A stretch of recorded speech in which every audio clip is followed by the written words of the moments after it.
18 Rabiul Akhir 1427 Hijriah bertepatan dengan 10 Oktober 2025 Miladiah.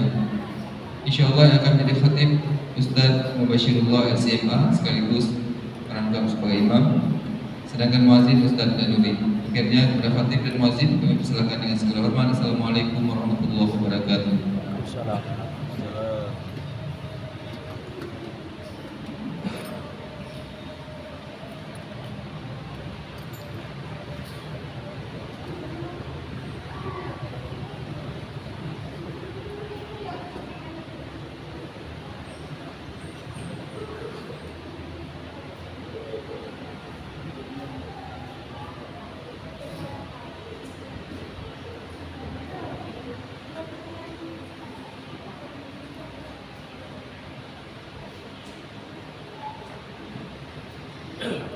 Bismillahirrahmanirrahim.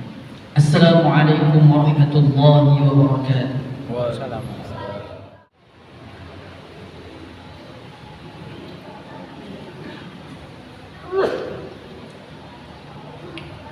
Innal hamdalillah nahmaduhu subhanahu wa ta'ala wa nasta'inuhu wa nastahdihi wa nastaghfiruh wa na'udzu billahi min shururi أنفسنا ومن سيئات أعمالنا إنه من يهده الله فلا مضل له ومن يضلله فلا هادي له أشهد أن لا إله إلا الله وأشهد أن محمدا عبده ورسوله وصفيه من خلقه وحبيبه بلغ الرسالة وأدى الأمانة ونصح الأمة وكشف الله به الغمة وجاهد في سبيل دينه حتى أتاه اليقين. اللهم صل على سيدنا محمد وعلى آل سيدنا محمد كما صليت على سيدنا إبراهيم وعلى آل سيدنا إبراهيم وبارك على سيدنا محمد وعلى آل سيدنا محمد كما باركت على سيدنا إبراهيم وعلى آل سيدنا إبراهيم في العالمين إنك حميد مجيد. فيا عباد الله أوصيكم ونفسي بتقوى الله فقد فاز المتقون. قال الله تعالى في كتابه الكريم: أعوذ بالله من الشيطان الرجيم بسم الله الرحمن الرحيم يا أيها الذين آمنوا اتقوا الله حق تقاته ولا تموتن إلا وأنتم مسلمون. وقال أيضا: ويوم يعض الظالم على يديه يقول يا ليتني اتخذت مع الرسول سبيلا يا ويلتى ليتني لم أتخذ فلانا خليلا لقد أضلني عن الذكر بعد إذ جاءني وكان الشيطان للإنسان خذولا. Ma'asyiral muslimin sidang jamaah salat Jumat yang dirahmati Allah, bersyukur kita kepada Allah Azza wa Jalla atas limpahan rahmat dan karunia-Nya, atas berbagai macam anugerah demi anugerah serta kebaikan demi kebaikan yang masih dan terus Allah sampaikan kepada kita. Yang itu semua ma'asyiral muslimin rahimakumullah harus kita syukuri sebagai bentuk ketaatan kita kepada Allah Azza wa Jalla dan bentuk terima kasih kita padanya. Maka di antara salah satu bentuk kesyukuran pada Allah Azza wa Jalla adalah berusaha sekuat tenaga untuk melaksanakan segala yang Allah perintahkan dan berupaya sekuat tenaga meninggalkan semua yang telah Allah larang. Bahkan Allah sampaikan dalam Al-Quran, wa in ta'uddu ni'matallahi la tuhsuha.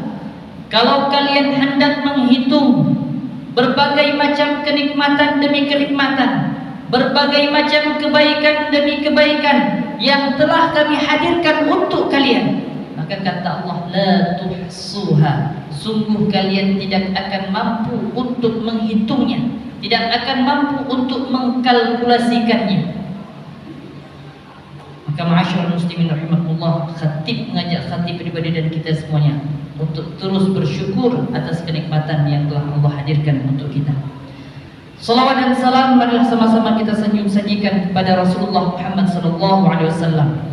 Salah satu anugerah yang paling besar yang Allah hadirkan untuk kita adalah kelahiran beliau sallallahu alaihi wasallam. Dan anugerah ataupun salah satu musibah yang paling berat bagi kaum ini, bagi umat ini adalah ketika Nabi Muhammad sallallahu alaihi wasallam wafat, beliau kembali ke hadirat Allah azza wa jalla. Ma'asyiral muslimin rahimakumullah, salah satu yang menarik dari perjalanan kehidupan Rasulullah sallallahu alaihi wasallam itu adalah bagaimana beliau memiliki sahabat-sahabat yang istimewa. Sahabat-sahabat yang rela berkorban, bukan hanya uangnya, bukan hanya hartanya, tapi juga mau untuk berkorban jiwa dan raganya.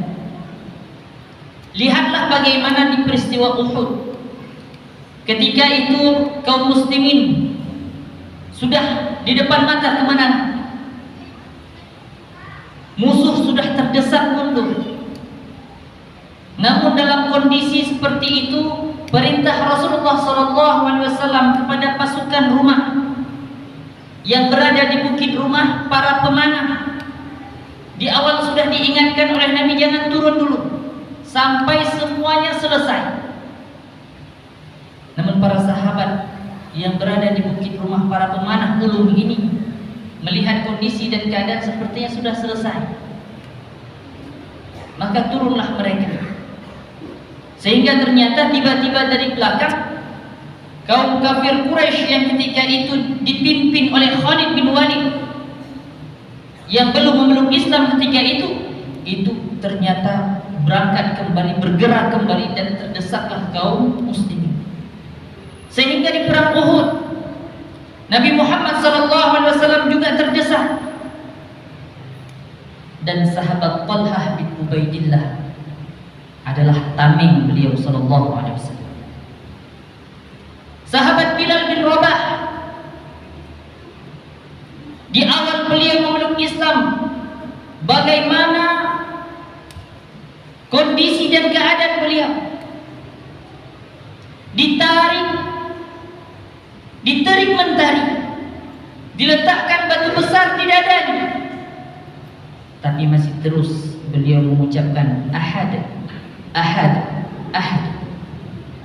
Yakin seyakin-yakinnya kepada Allah azza wa jalla, percaya sebenar-benarnya pada Nabi Muhammad sallallahu alaihi wasallam. Sa'ad bin Abi Waqqas, sahabat yang mulia, yang sampai-sampai ketika ia memeluk Islam, ibundanya mengetahui kondisi itu, ibundanya memboikot makan, tidak mau makan, sampai Sa'ad bin Abi Waqqas harus kembali ke agama nenek moyang. Tapi apa yang keluar dari mulut Sa'ad? Wahai ibundaku yang aku kasihi, aku sayang, sekiranya engkau memiliki 1000 nyawa, dan satu hari demi satu hari satu nyawa itu melayang, maka tidak akan pernah aku tinggalkan agama yang dibawa oleh Muhammad sallallahu alaihi wasallam.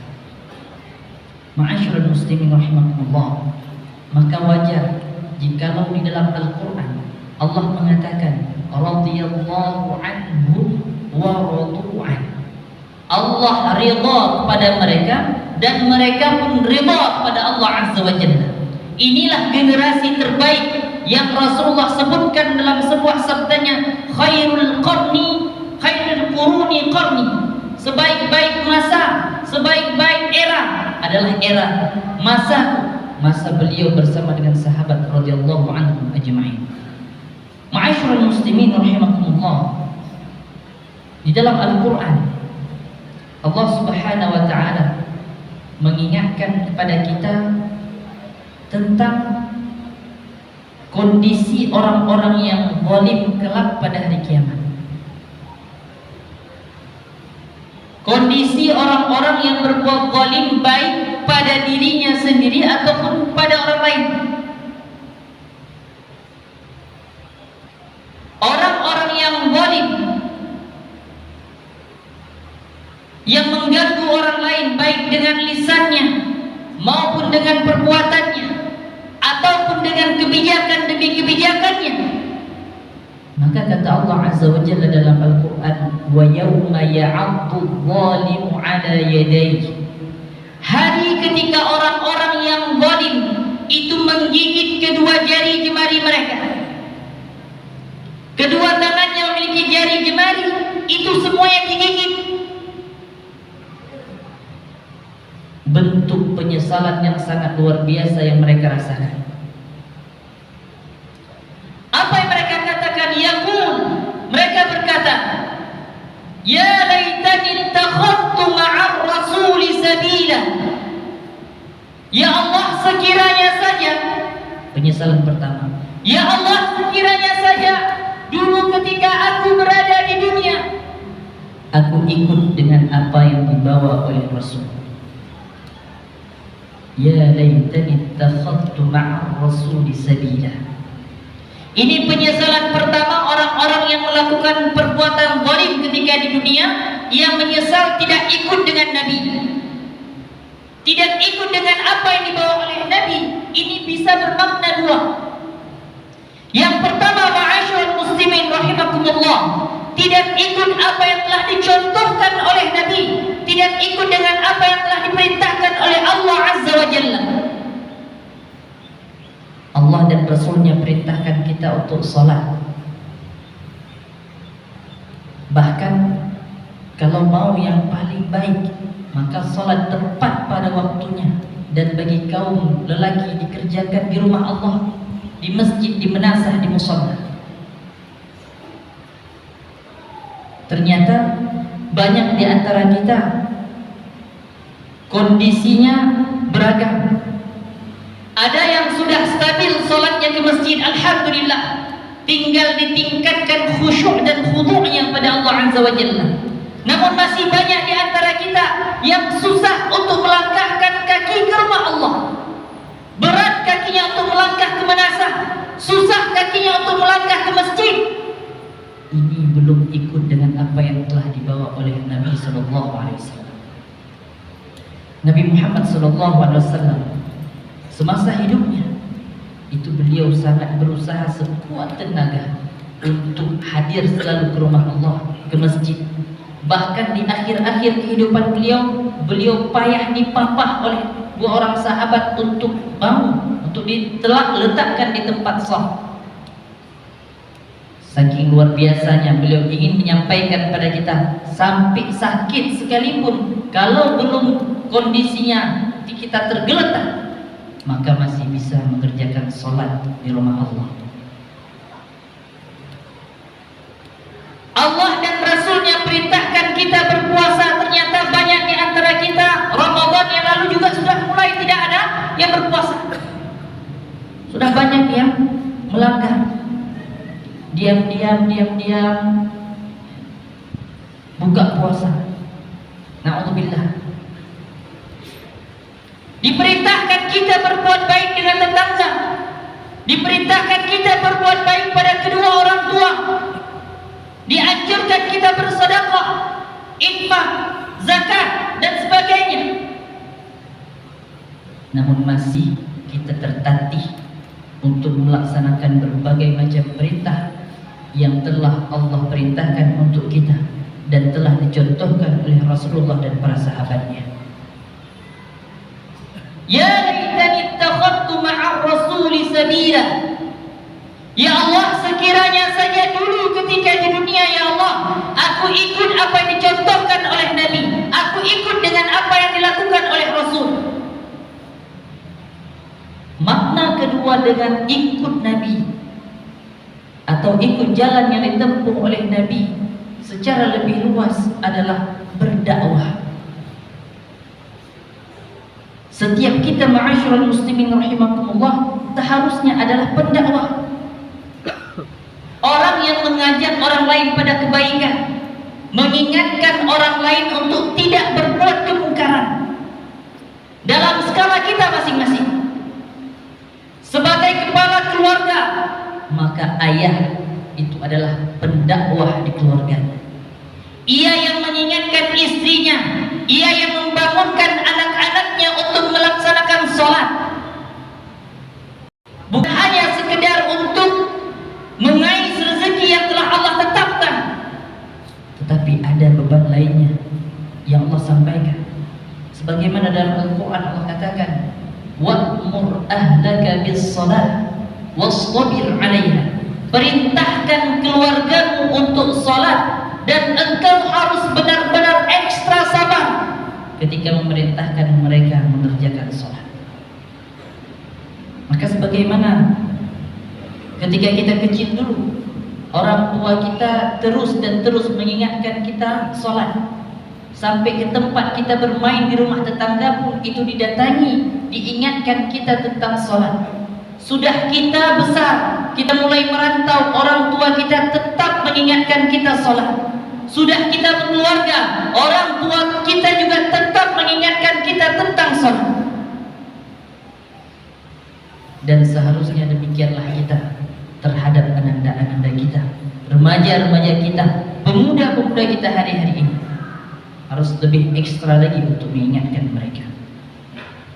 Ma'asyiral muslimin rahimakumullah, dakwah secara luas sebagaimana yang dilakukan oleh Nabi, oleh para anbiya, oleh para rasul, oleh para orang-orang saleh, ternyata dalam perjalanannya setidaknya ada 3 karakteristik.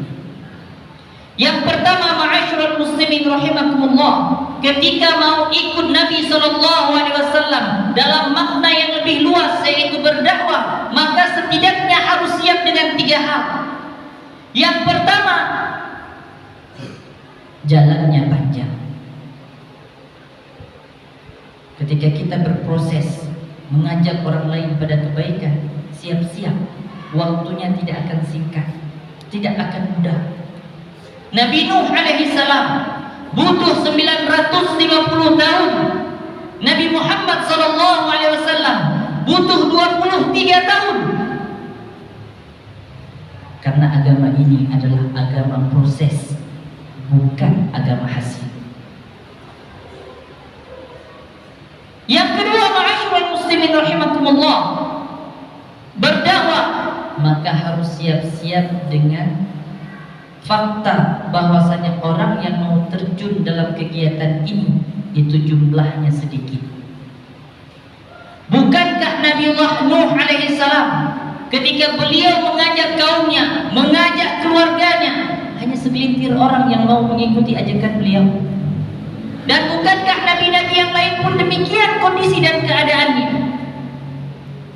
Di awal-awal dakwahnya Nabi Muhammad juga merasakan hal yang sama. Segelintir orang yang mau untuk terjun dalam kegiatan ini.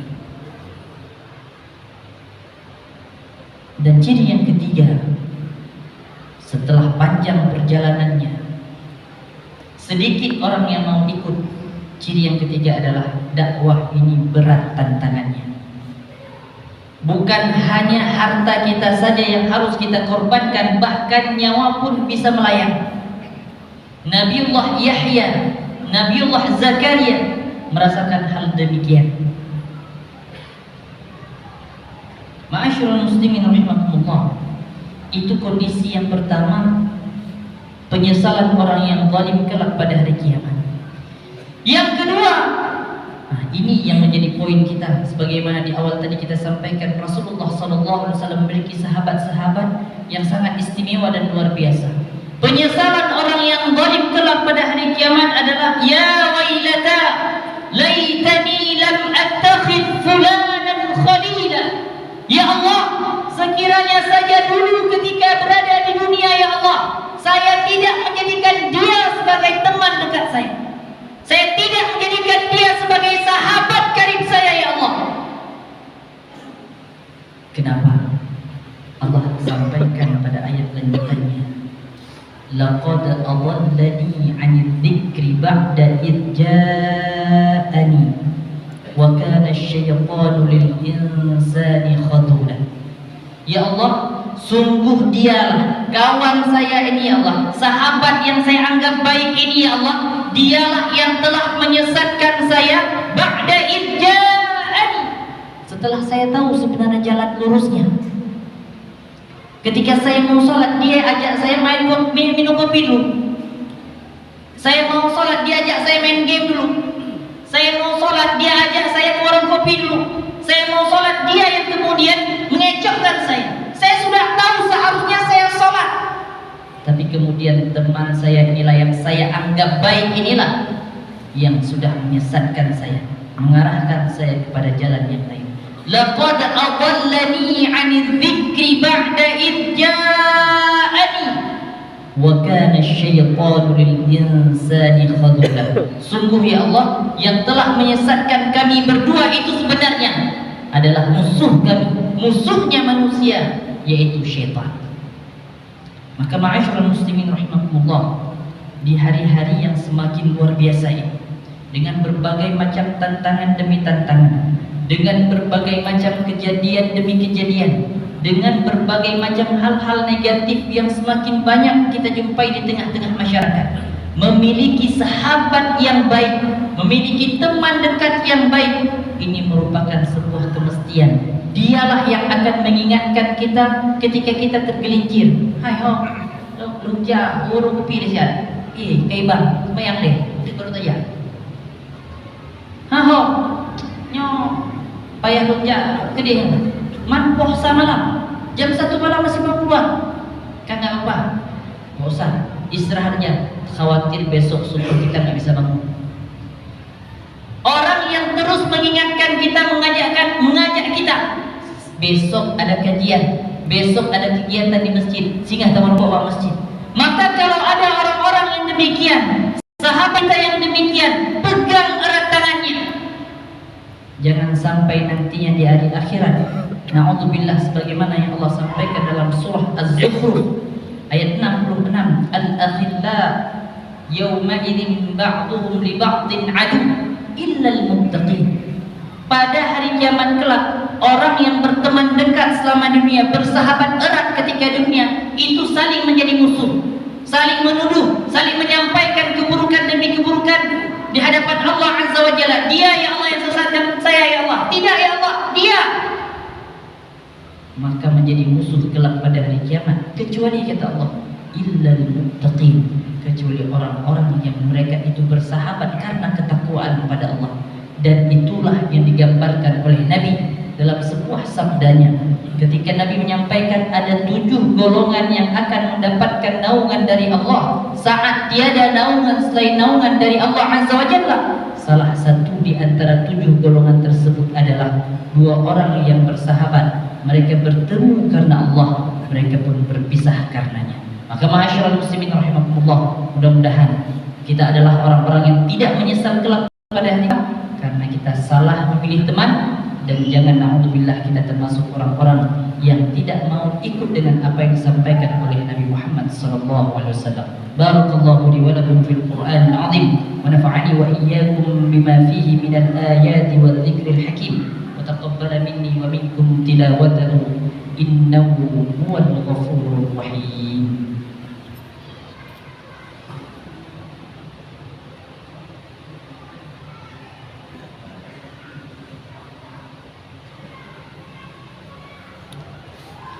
Alhamdulillah wa kafah, wassalatu wassalamu ala nabiyyina al-mustafa wa ala alihi wa ashabihi wa man ihtada.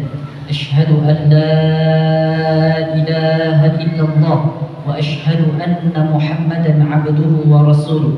Allahumma salli ala sayyidina Muhammad wa ala alihi wa ashabihi ajma'in. Fa ya ibadallah, usikum wa nafsi بتقوى الله فقد فاز المتقون.